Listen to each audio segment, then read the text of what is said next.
Previously on Follow the Leader.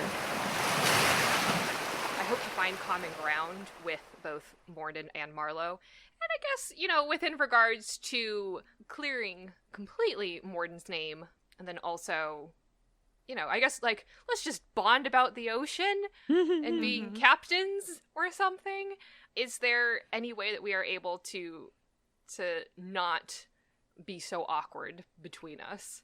Considering the fact that I did just arrest Morden and then have to fight Marlowe and then uncover the fact that Marlowe had a skull for a head. I mean, much. Most and people then have completely skulls. ignored my advances. I mean, yeah, and then completely just oblivious to the come on, and then cue into it a moment awkwardly later, and just go, "Oh, I apologize." Oh, did he finally cue it? He cued in when Marlowe's just like, I will gladly step in. He's like, oh, there's not many things that he wouldn't be able to offer on behalf of the crown for recovering clues to an Armada's vessel's destruction, but his body is not willingly one of them. No, Morden has a very unique style, you could say, but I can certainly sympathize with having to ride herd on a group like the one that Morden runs with. I can't imagine it's that similar to what you do, being as the precise Armada is. Precise? More clockwork than people. You think that. It might seem that way at first, but they're good crew. The Titan, at least. I have not served aboard many other ships. The Titan was my first, and she still is. First, last, and only, then? As many loves are to their captains. I don't know, I quite enjoy being on the bottom of the ocean. I would imagine you find it much more agreeable than most of us here at this table. True enough. I think Morden looks a little cagey at that. Just a little bit, or just takes a sip from his drink. Oh, I want to say that Yorwith, waggles his eyebrows, because, Yorwith can tell something's funky with this dude. Oh, yeah. I think, Morden will maybe give a slight inclination of the head, and, I think Yorwith can see that quality in Morden's eyes. So we should be ready to leave shortly. I should let you know that this shipwreck is not within my territory, per se. It's a little bit further outside of what would consider the territory of me and mine. It shouldn't be a problem. I should be able to, talk my way out of it. I mean, no, talk my way out. It should be fine. You must forgive me, but I do not feel completely reassured by that. I just thought I should let you know that we may run into others. So I suppose the question is, how much do we want to advance the plot? Or, I was about to say, how much do we want to be on our bullshit? We always want to be on our bullshit. That's what this podcast We is always want to about. be on our bullshit. Yeah. Because what I was going to say was, hey, Dora, how do you feel about Marlowe getting back to his captain's cabin to find Morden in there and doing a tryst? Oh my goodness. Nice. That sounds delightful. Captain Graves, I do hope you'll forgive the intrusion. Well, I suppose I brought this on myself. What hospitality can I extend to you as a guest? Ugh, Marlowe, snaps the book shut and sets it on the desk. Don't do that. I wanted to talk to you. All right. Let's have a conversation. I don't know where I want to start. I suppose it would be prudent to, and there's no really tactful way to bring up the cursed situation. What happened? I had a goal in mind. I chose perhaps not the most easy target, and when I tried to take what I wanted and liberate it from the grasp of such unsavory sorts. I was caught, and everything backfired, and now I am as you see me. And he kind of gestures to himself, and like it's nighttime, so he looks normal, but you know. Mm-hmm.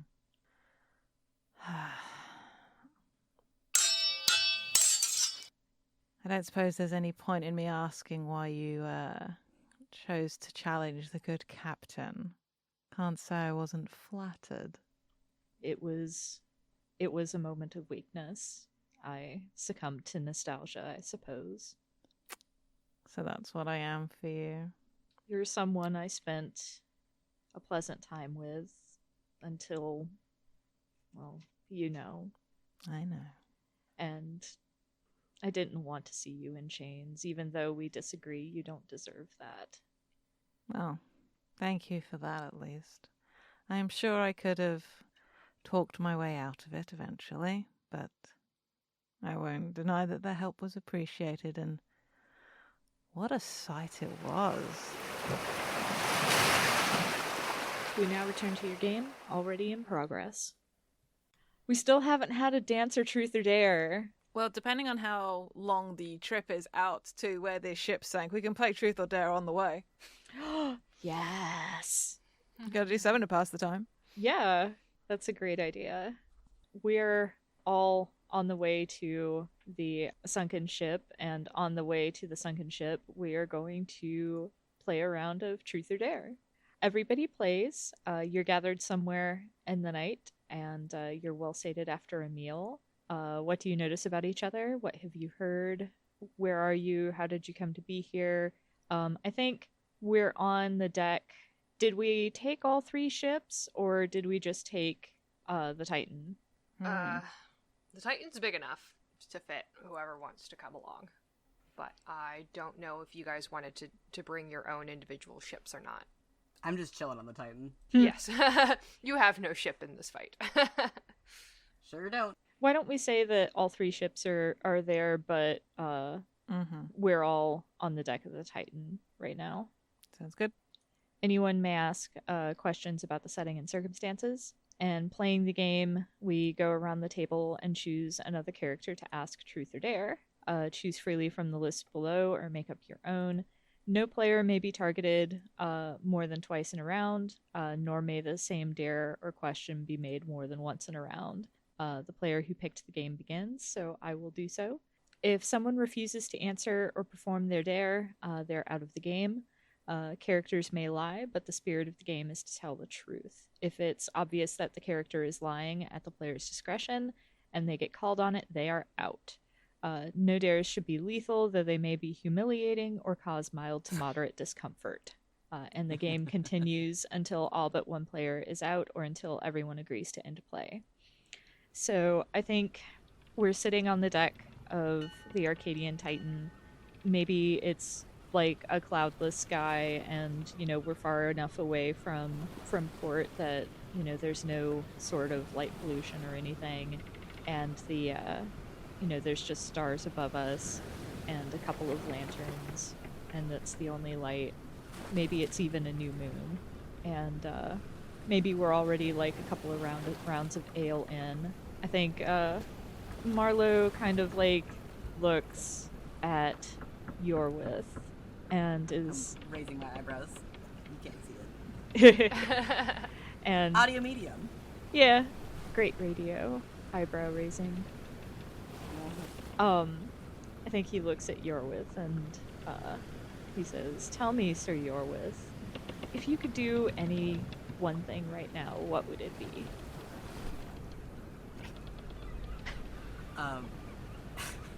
Sorry. My immediate response is one thing. Eyebrow. But he sort of, laughs and says, I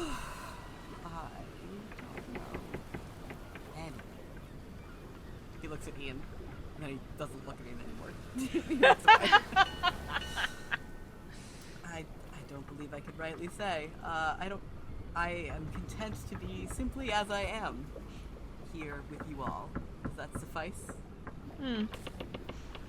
Marlowe kind of hides a knowing smile behind his tankard as he takes another drink. So next in the order would be Captain Ian. I think Ian's he's not participating, but he's still very much always looks like he's on duty.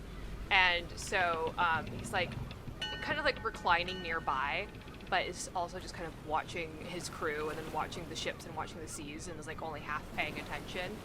But I am pretty sure he did notice the look, because now he's cued in on it. Oh, has he finally cued in? Yes, the initial attempt went over his head, but now he's just aha, okay. Oh, let's see. What do I want to ask? Or dare. Yeah. Well, ask. A dare is a request. Please go do this. It's amusing. I think he would turn to Morden and just say, "Come now. You've been a pirate on the seas. Sing us one of the bawdiest shanties you know."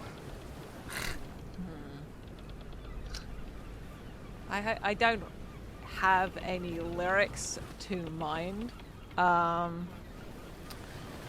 but Morden absolutely does, and it's a story or a shanty about I forget the name of that piece of art. The Fisherman's Wife, which is the lady with the octopus. Yeah. Yep, it's the Fisherman's Wife. I think this shanty is basically about that, but rather than a lady, it's about a guy. Nice. So Nice. I think you probably do get some of the crew, when they pick up what's going on, singing along. Oh, I'm North looks delighted by this. yeah. Morden's got a really nice sort of singing voice as well, and will even do little dance. And if there are any nearby crew members willing, will do a turn and fully commits to the performance. Definitely. Because he's extra like that. That's Jody fantastic. Beatty, really? Yeah, absolutely. Goes full ham. Will occasionally take one of his scarves and drape it over somebody with a line about one of the tentacles, because yes. Good. Yes. So, yeah. Delightful. So then it would be Yorwith's turn? Yep. Oh,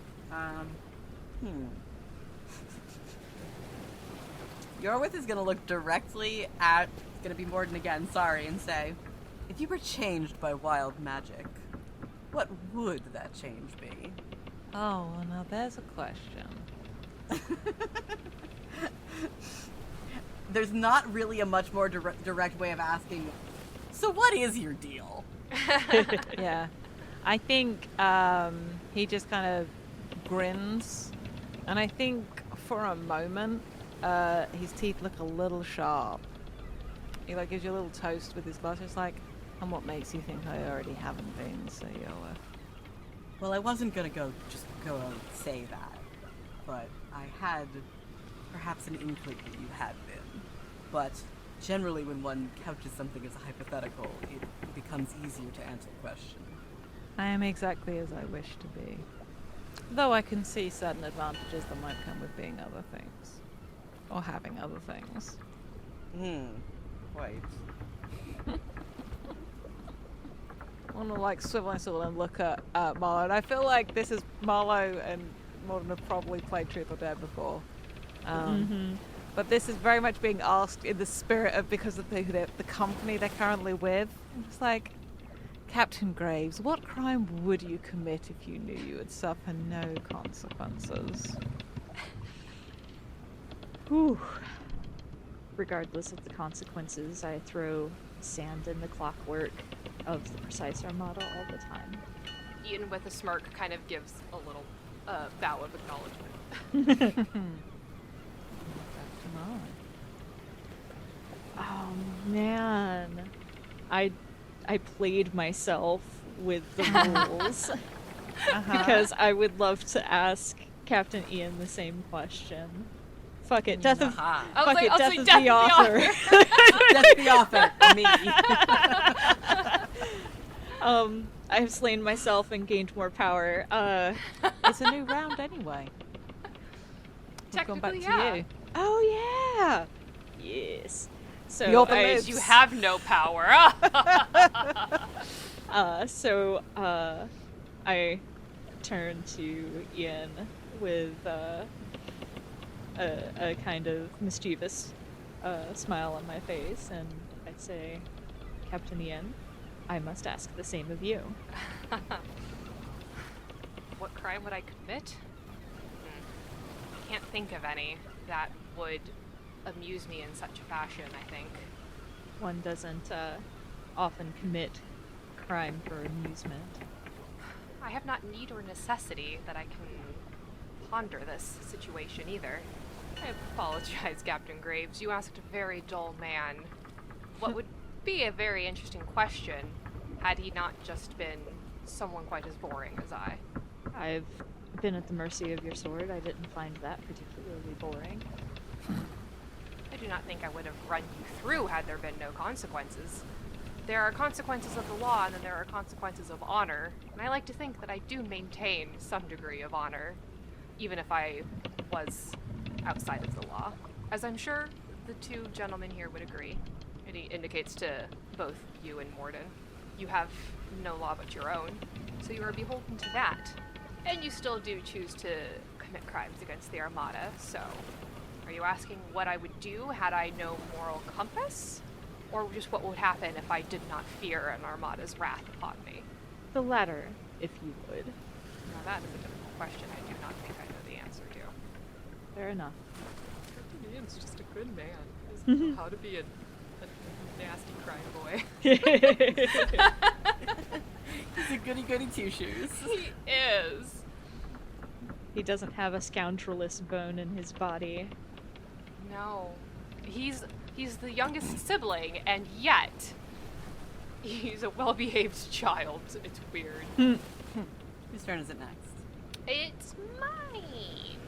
Okay. I just wanted to make sure that it wasn't mine and I missed it again. You're on deck though, Sam. Yeah, you're right after. Got it. So Ian will turn to Yorwith and say, you have lived a very long time. So what is the one secret that you've kept from everyone you know? Everyone I know, or just the present here? We've only just met. I do not think that we are beholden to much of your mysteries. Fair point. Sorry, I just caught sight of the have you ever pierced your blank with a fishing hook again, and I forgot that was one of the questions.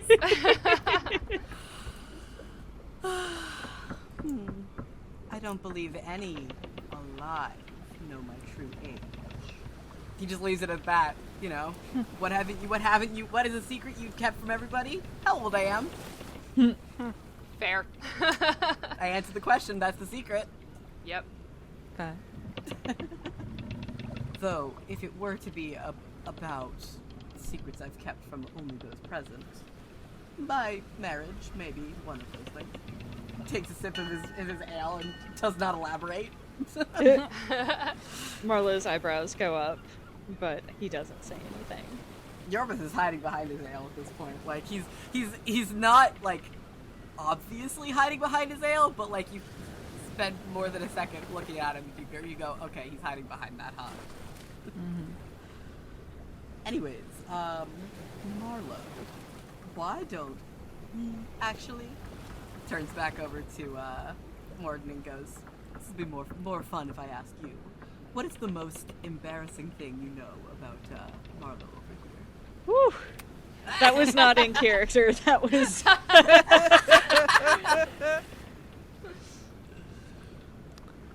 Huh. Well, embarrassing is entirely a matter of perspective. What you might find embarrassing versus what I might find embarrassing versus what Marlowe would be embarrassed for me to tell are three very different things. Marlowe kind of scowls and is like, nothing embarrasses you because you have no shame. I think the spirit of the question would be, what would embarrass Marlowe the most for us to hear? Now I'm trying to think of a thing that Morden might know that that it's probably not the most embarrassing thing, but that he feels would be a satisfactory answer. This is a tricky one because I don't like ascribing stuff about other people's characters. So, does Marlowe have any tattoos that he regrets? I don't think so. Okay. Does he have any tattoos full stop? Oh, yeah. Sorry, I forgot to mention that in his look.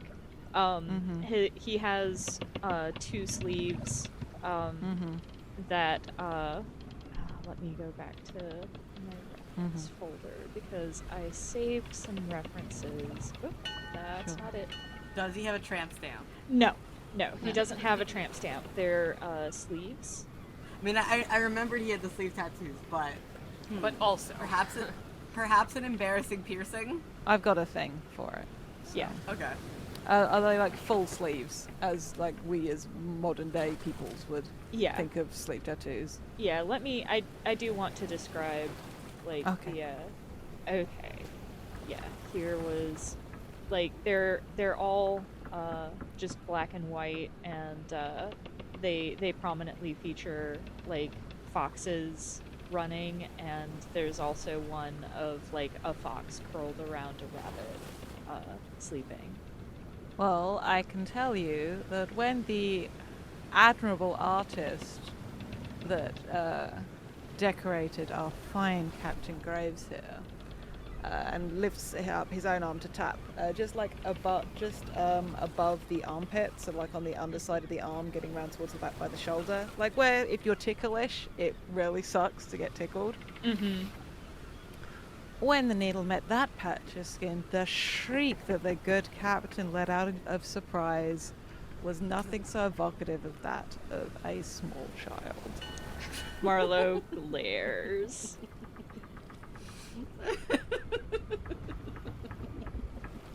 This is half in character laughing. Like, it wasn't intentionally, but like, this is very much in character.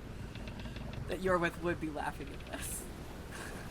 Marlowe glares, but does not say anything in his defense. That is precious. You, Sir Yorwith, please regale us with a story of your marriage and your spouse. He sort of sits there for a moment, and then he looks a little wistful and goes, "Her name is Chell, and she's the most beautiful mermaid in the entire ocean. Our marriage is open, you see, like, so do not worry. You know, I'm wrecking my DTF, own don't home." worry. That's an in-character snort. It's just like... Of course. But she is just simply the most beautiful thing in the ocean. The tale of our love is more akin to an epic poem than anything else. It would be far too long and involved to give you the whole story, but I saved her from where she was being held captive. Yes, I saved her. Let's just go with that. He's lying. Clearly, he had to be rescued as well. He tried to save her, fucked up, and had to be rescued. Marlowe was willing to let one lie slide, but he's not willing to let the second one slide. Calls him out. Yep. Calls Yorwith out. Fine. Okay. Sure. Perhaps I didn't do the best job doing the rescue. But I tried, and I was part of it. And that's what counts. I did my best. In any case, though, we ran away together, and it was simply glorious. She is back at home, and I am adventuring, and she wishes me well. So there. And then he goes back. He's embarrassed because he turns into a very like my wife kind of guy whenever he has to talk about his wife, and thus he's embarrassed by how heartfelt his emotions are. So he's trying to get past it. Feel a bit John Malone. That's my wife. Yes. Good shit. Marlowe. Feel free to get your revenge on Morden. That feels too obvious. Actually, okay. Okay. Yeah, Marlowe looks Morden dead in the eye, and actually no.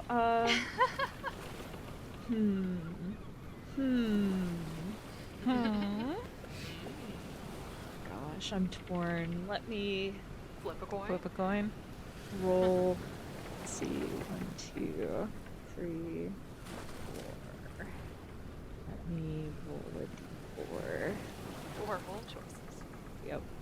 2. Okay. Marlowe looks Morden dead in the eye, and he thinks he knows damn well what the answer to this question is, but he wants to, if he's right, he wants to make Morden say it. And he says, if you could do any one thing right now, what would it be?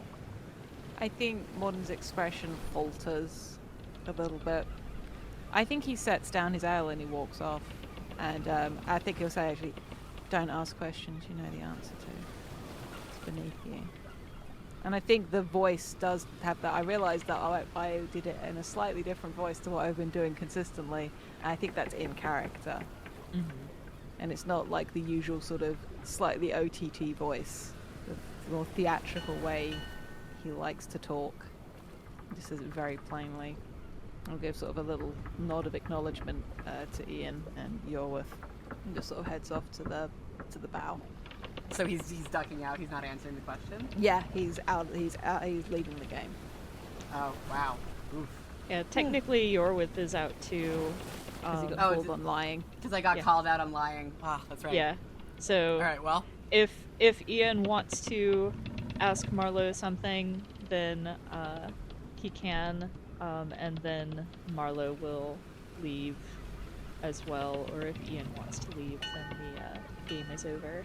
I think the amusement that had been on Ian's face does kind of fall, and he watches Morden go, but he doesn't follow, and he just kind of like gives a look to Marlowe, and then turns around and like walks back up towards the wheel, and it's not like an accusatory look. It's just like, I think you know what to do better than I do, and like heads back up to go stand with at the wheel. Mm-hmm. Well, that was a pleasant little jaunt. Yorwith is there. All right. Awkward. in character, you're just like, well, that was fun. Yeah. Pretty much. Yeah. Yeah, I think Marlowe sets down his ale as well and walks to the bow, but that is the end of the scene, and I think it is Mab's turn. Is it time for the great hunt, do you think? Yeah, I think it's time for a great hunt. We're coming on 4 hours of recording anyway. Oh, jeez. Oh, yeah, boy. we are. We're coming. Well, we started. We're at 3.5. Really? We're at 3.5. Yeah. But I mean, also you I've guys got 3 you hours guys and have 40 been minutes. sitting here for a while longer than I have. Yeah. It's very true. All right, so we're gonna play the Great Hunt, and that is everyone plays. And let's see. So what are we hunting? What are we hunting? I assume it's what caused the wreck. Yeah, and I'm still trying to But what figure is that it? out.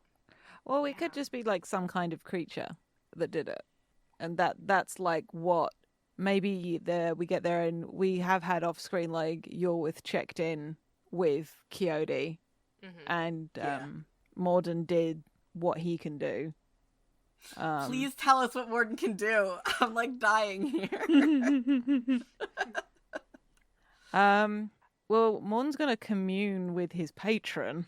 Very cool and sexy of him. Yeah, I think what this looks like is he'll go over to the Osprey to do this, but what this looks like is he gets like climbs down the side of the ship on a rope or a ladder or whatever and submerges himself, like, so he's in the water, and it's like it's him communicating with as his patron. The eyes go fully black. And I think there might be a slight shifting in it might be smaller than that, but it is him basically communicating. And when he gets back out of the water, I think the teeth are sharp, fully sharp, and the eyes are fully black, and it takes a little while for that all to recede and for him to go back to Very how cool he and normally sexy looks. of him. If Morden had been the mermaid in this, I was going to say he looks like a tiger. Is it a tiger seal? A leopard seal. Like fully black eyes, like black, like becomes more of a creature of the sea. So Very cool. but is able, and I think between that and is able to see like it was some kind of nut, maybe a small, some kind of a kraken or a giant squid driven mad by something, and it wasn't like personal, but it's a creature that's around and is still hungry. All right. So for blah blah blah. So the other players may ask questions about your quarry at any time. We're all hunting the same thing, but we'll ask them together. Playing the game, the other players take turns choosing a series of at least 4, but no more than 6 hazards. They may also make up their own. Hazards may be repurposed no more than once. Throw coins to determine the outcome of the hazards. The number of coins that you gain determines the outcome of the hunt. Are we just going down our like order and picking hazards? Yep. All right. So I guess that means I'm up first. Would you be, or I have never played, well, I mean, I have played a Firebrands game, but I am still always very confused on the use. So, You, yes. you is typically the person who chose the game. Okay. Yeah. So like I pick a hazard for you and I say this to you. Thank Yes. you. That's how this works, right? Yes. Okay. Yeah. That I makes mean, sense. all of our characters are there technically, but it is Mab, it is your game, and so we ask you, and you're the one who collects the coins Okay. to determine the outcome at the end. Thank you. That is what I needed to know. Yeah. Yes. All right. Carry on. So, I'm going to say the ocean is tempestuous and cruel here. Throw. On heads, you cut a path through this place without being blown off course. You gain a coin. On tails, your vessel is tossed around like a plaything, and you lose valuable time weathering the winds of the water. I didn't even intend for that alliteration. Sidebar, very proud of myself for reading that completely through on the first try. It was very good, yeah. You did very well. Thank you. Okay. So let's find out. I wrote 1d4. 'Cause I was no. I was reading what Dora wrote right above me, and I could have sworn I hit 2, and I somehow typed 4. What does 4 mean? You got double tails. Damn. Oh, no. I got tails again anyway. It doesn't Oh fucking no! matter. Oh my god! I get so many tails. I think it's just an image of Ian's probably being a little too reckless when it comes to governing the sails and the like charting the course, and they get blown off. And it wasn't a long journey to get there, but now time has been added, and it is putting everyone kind of in a mood. TM. Your quarry may have been seen near the research, I use the term tower loosely, of the mermaid Coyote because Sam established it and it's good shit. Throw. On heads, the locals have seen your quarry and are able to provide helpful information. Gain a coin. On tails, the locals are hostile and you use valuable time fending them off. Here we go. Let's see what happens on my bad rolls. Oh, yay! I got a 1. Alright. Yay, so I got a coin. That means Quixote is very helpful. Thank you. Oh good. welcome. I didn't want to have to fight them. Let's see. You return to a site your quarry recently terrorized. Throw. On heads, there is valuable information about your quarry's current path. Gain a coin. On tails, there is nothing useful to be found. Well, I think we probably return to the site of the wreck. Yeah, maybe like Quixote gave us some information about like a way we could track it if we had X piece of evidence. So, Woohoo! Yay! Well, we get that evidence because I rolled a 1. yay! Yeah. Yay! So, let's see. How much do we want to... Because I don't know Marlowe's whole deal, but I am thinking ghost pirates and maybe tying it in to Marlowe's curse if we want to go big picture. Ooh. Talks to some of the ghosts on the ship. Well, I meant to say, like, there would be, like, scraps of fabric that, like, through all intents and purposes, probably shouldn't be still caught in this way under the ocean, or, like, on bits of the wreckage that are poking out, and stuff like that. And it like, is, you know, a texture that is like recognizable in a way of like only fabrics made in this area are able to use it, but it's like this is more human and it's not just bestial, at least from like an initial read of it. But then also, if we want to return to it, we can, there is that option. I guess technically we defeat our quarry, but I'm just saying, an armada of ghost pirates. That would be pretty darn cool. Be pretty dope. Is Marlowe's whole ship cursed, or is it just Marlowe? I think it's just Marlowe. Thank you. I forgot to ask that earlier. I was thinking it, and then I completely forgot. Yeah, no, I think it was like a solo thing Marlowe did. Solo ran. Yeah. Adventure. Sam's turn? Yeah. Do we want to do the full 6 hazards because we have 3 of us who are asking questions? Yeah, I think that would be Yeah, good. let's do it. Cool. Sure. You catch wind of your quarry on the other side of a dangerous coral reef. Throw. On head, you make it through unscathed, making good time, gain a point. On tails, your progress slows to a near crawl. Ooh. So I think, like, we see it, we have visual sight of whatever it is that we're fighting, and now it's time to chase it. But, oh no, there's a thing that could cause us to run aground. Don't worry. I rolled a 1. So Hell I'm yeah. doing... I'm hot to trot right now. We started off rough, but we're making good. It takes some careful navigation, but I think, we make it through. Yeah. Yeah. Hell yeah.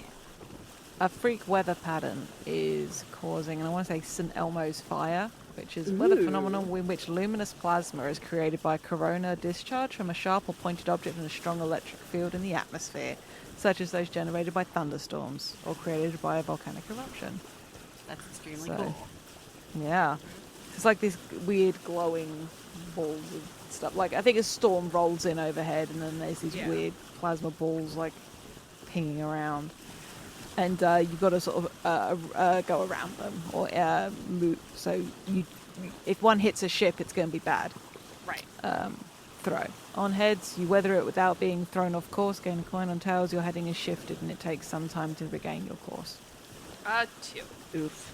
Yes. So, we tried to make some progress, but the strikes are too near and too frequent, so we have to go around and lose sight of the quarry. Last one. I think we'll finish up with, I'm going to modify this one a little bit, since we're following whatever, like, magical guidance Quixote gave us. Your quarry appears to roost near a desolate and rocky island. Throw. On heads, the path is an easy one, and you're able to handily make the journey, gain a coin. On tails, the way is too treacherous to even risk. Drum roll, please. A 2. Aww. Beans. Ah, beans. So you said it was like in a rocky. Like a desolate, rocky island. Yeah. So like the thing is, it's like it's probably we're too busy like trying to carefully pick our way through, and I know. So like we've run our 6, and I cut out with 3 coins. And the result for 3 coins is you tussle with your quarry, and you both live to fight another day. So I think it's coming up to that rocky island.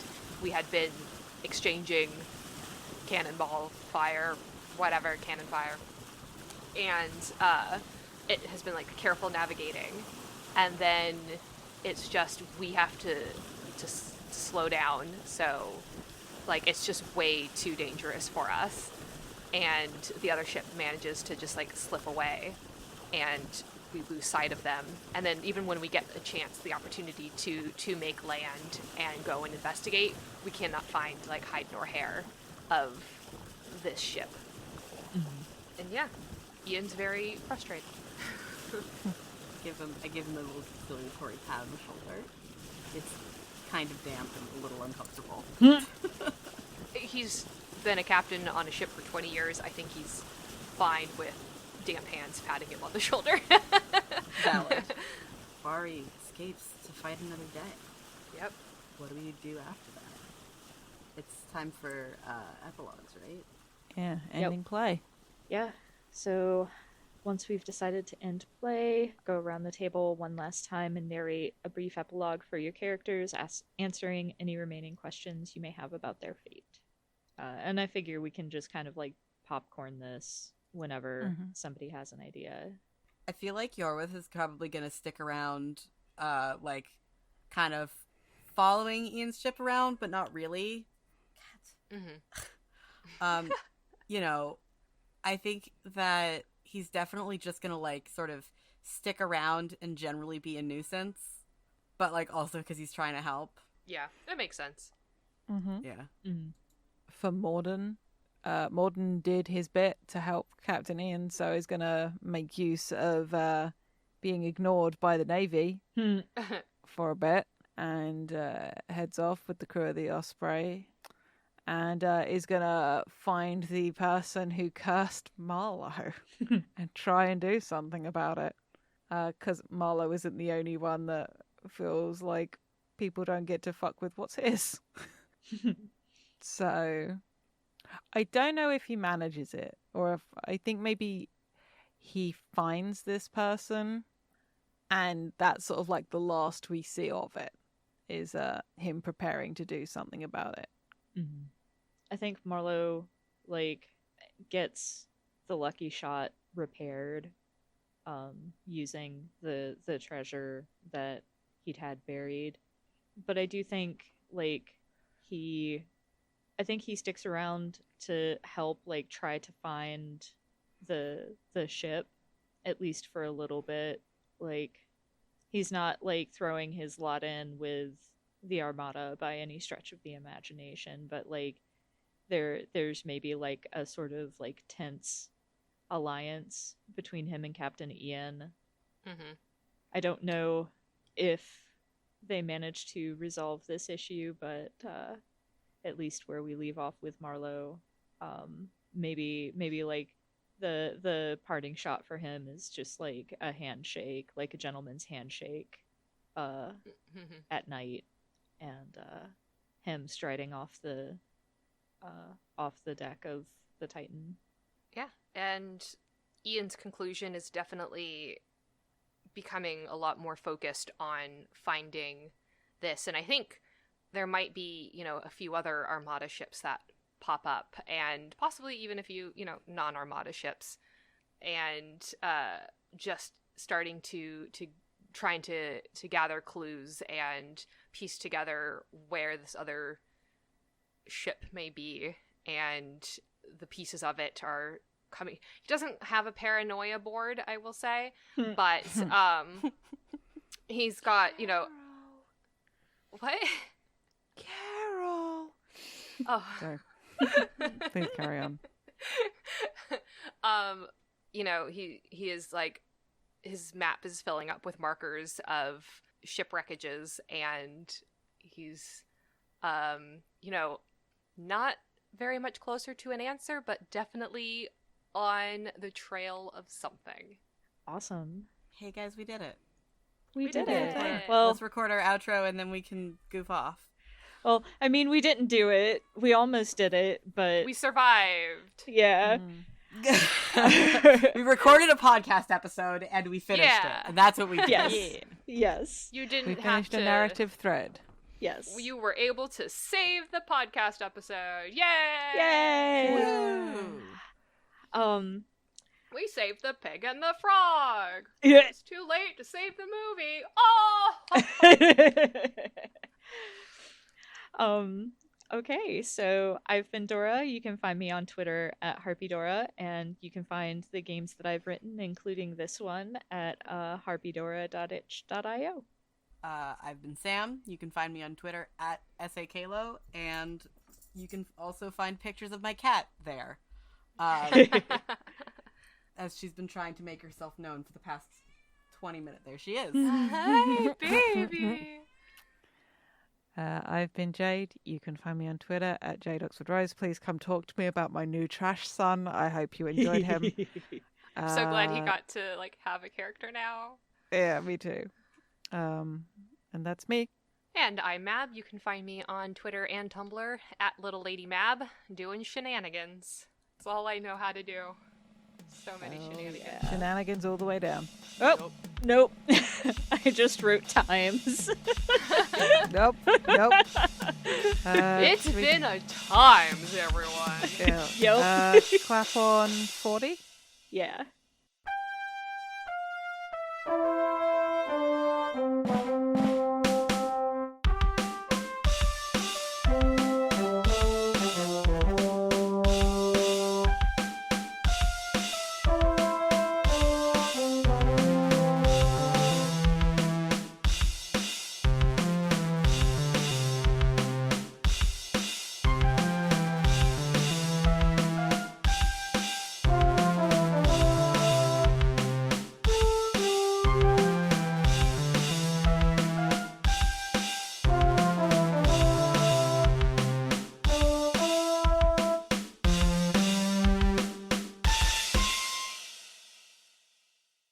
Hi, it's August, and I just wanted to thank you for listening. If you've enjoyed us, please consider leaving a rating on your podcast platform of choice, telling your friends about us, or tweeting about us using the FTLcast hashtag. We are also part of a nonprofit podcasting guild called Standing Stones Productions.